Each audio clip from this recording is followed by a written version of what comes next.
Nitesh, and welcome to the first installment of Game Breaking.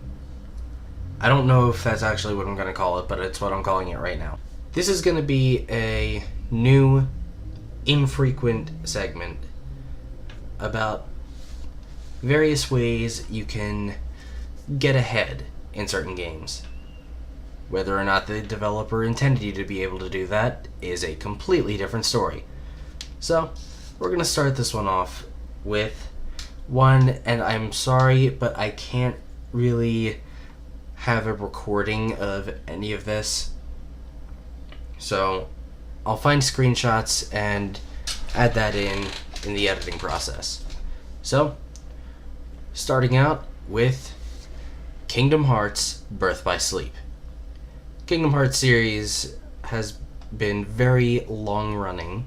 It's developed quite a bit from the first game, which was basically mainly Disney. As time went on, the story got darker and darker until we reach Kingdom Hearts 3D, which is easily the darkest installment yet, and ends with the main character nearly handing victory right over to the villain because of the power of friendship. It's such a great subversion of it, and I would say Birth by Sleep is one of my favorite installments in the series. So, let's talk about how to get an early lead in that game. A couple of things to first explain about the various game systems at play with each of these.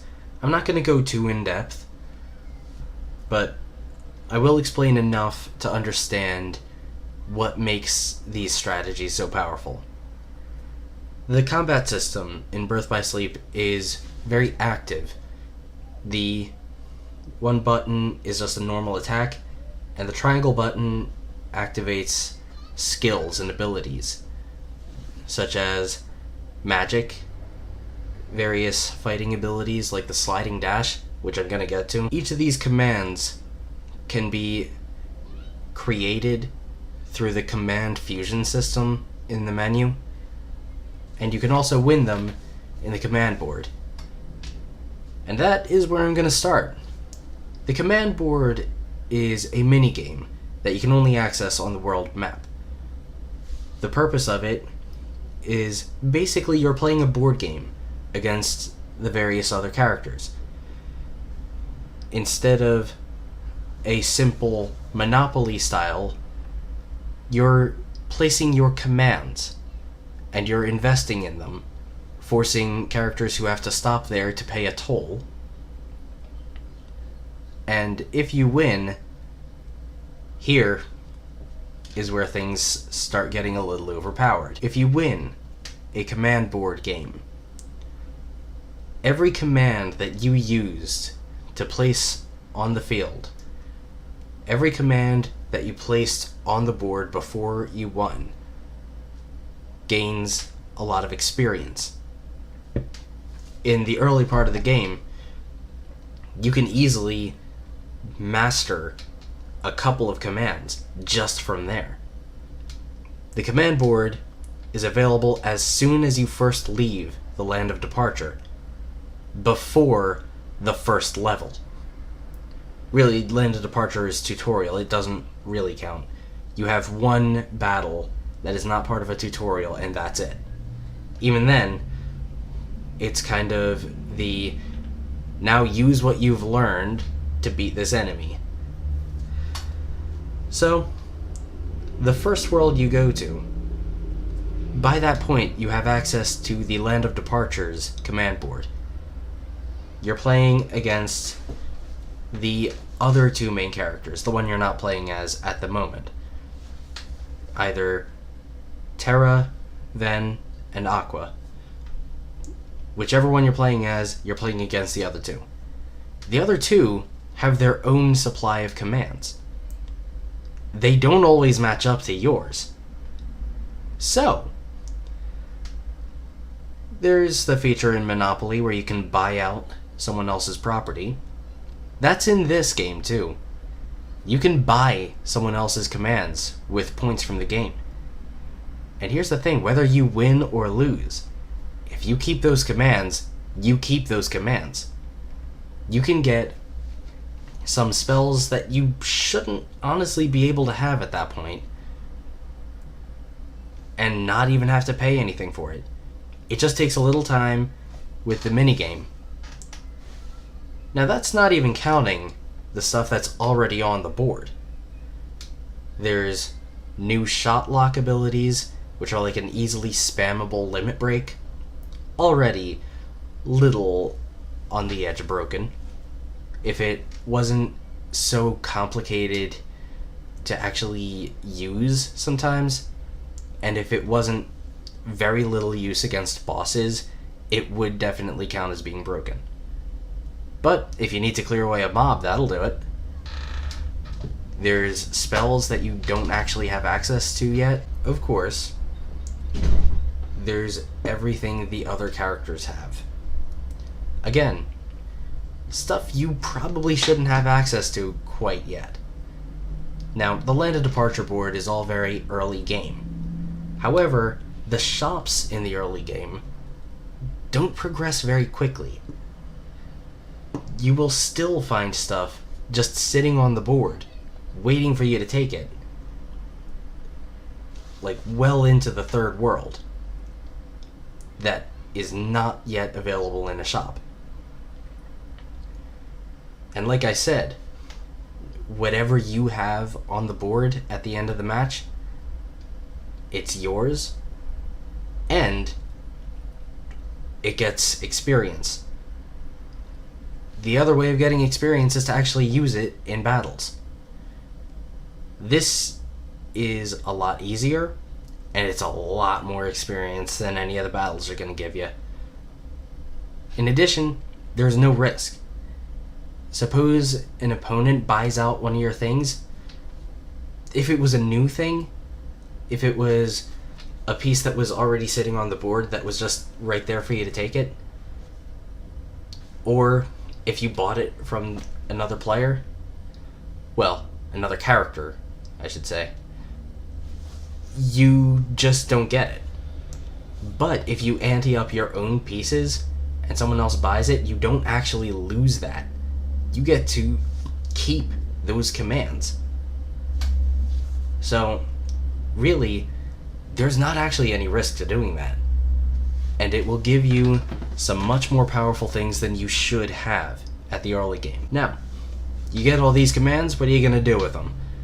There's two important things that you should try to get. The first is your character's healing block technique.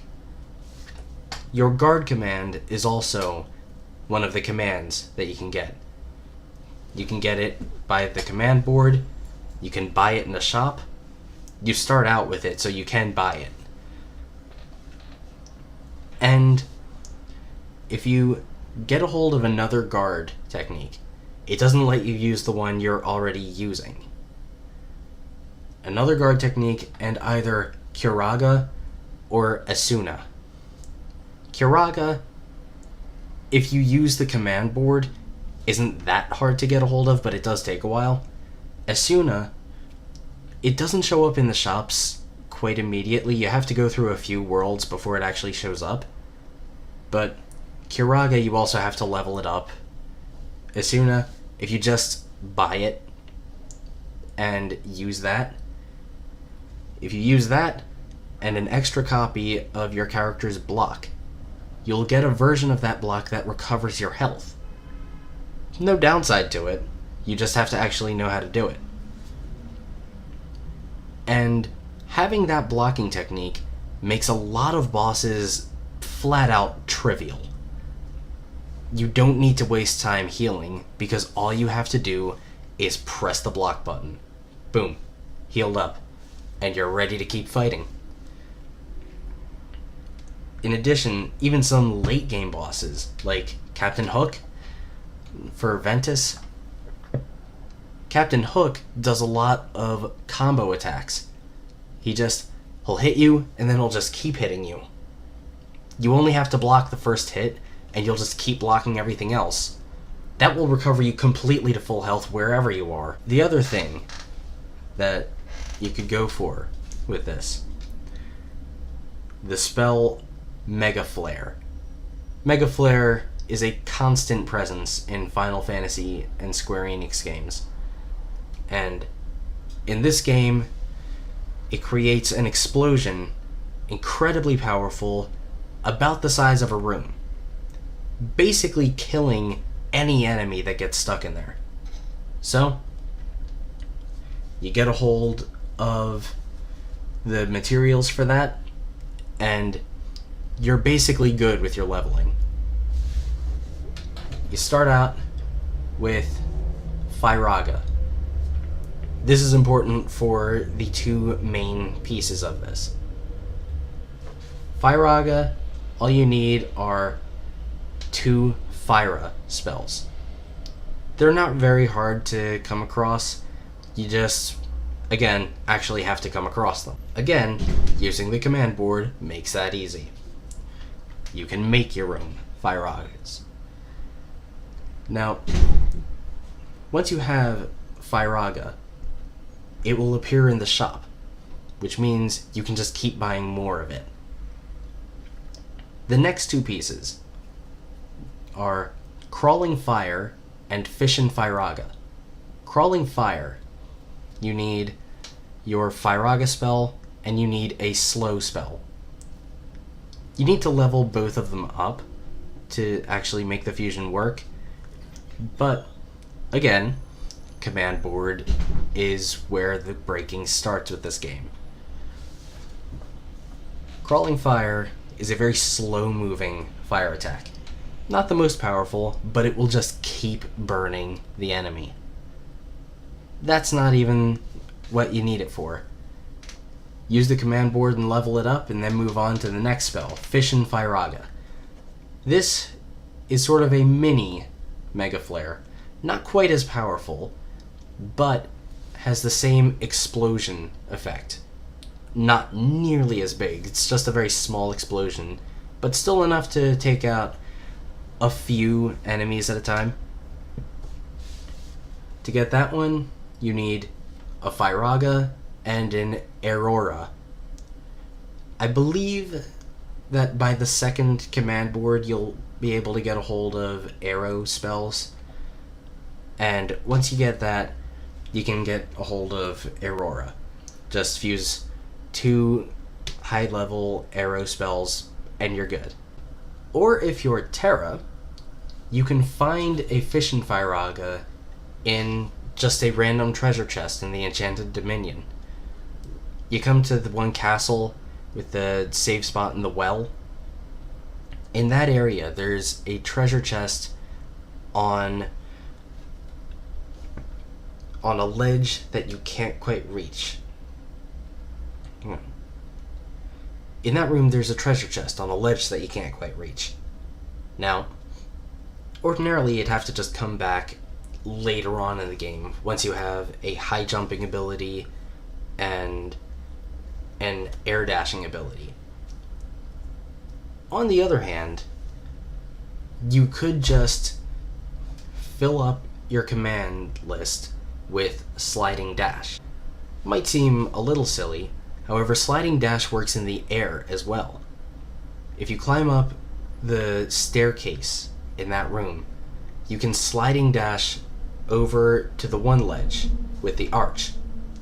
You can stop there and wait for it to recharge, and then sliding dash onto that ledge so you can get that chest. Once you get that leveled up, as well as the Crawling Fire, you can fuse up your Mega Flare.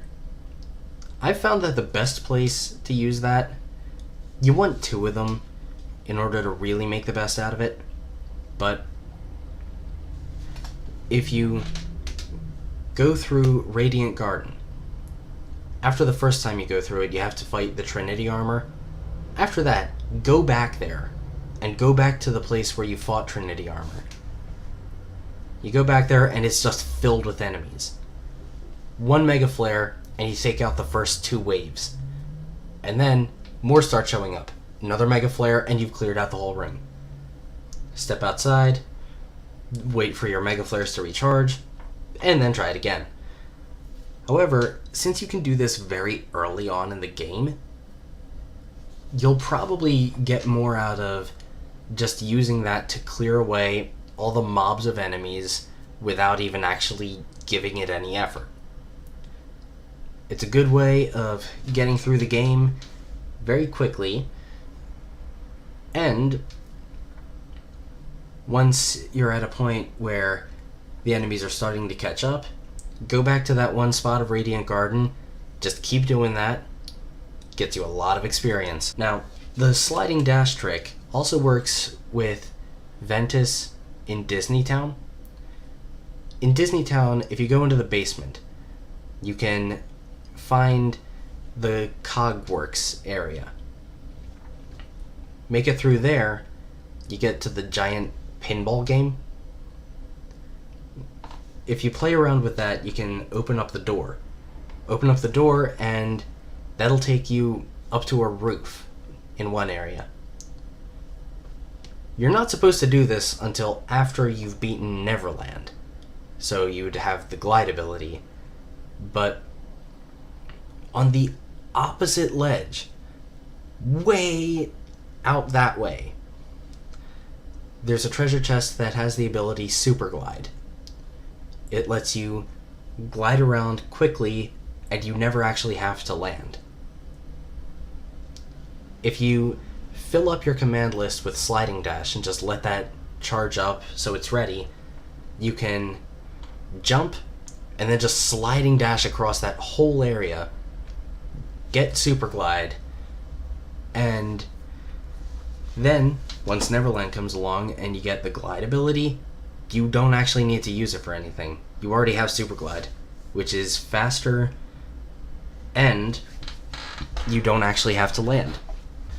Anyway, that's it for the first installment of Game Breaking.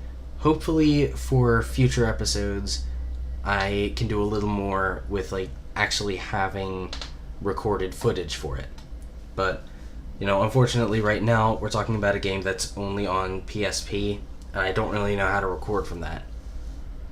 So, stay tuned for the next episode.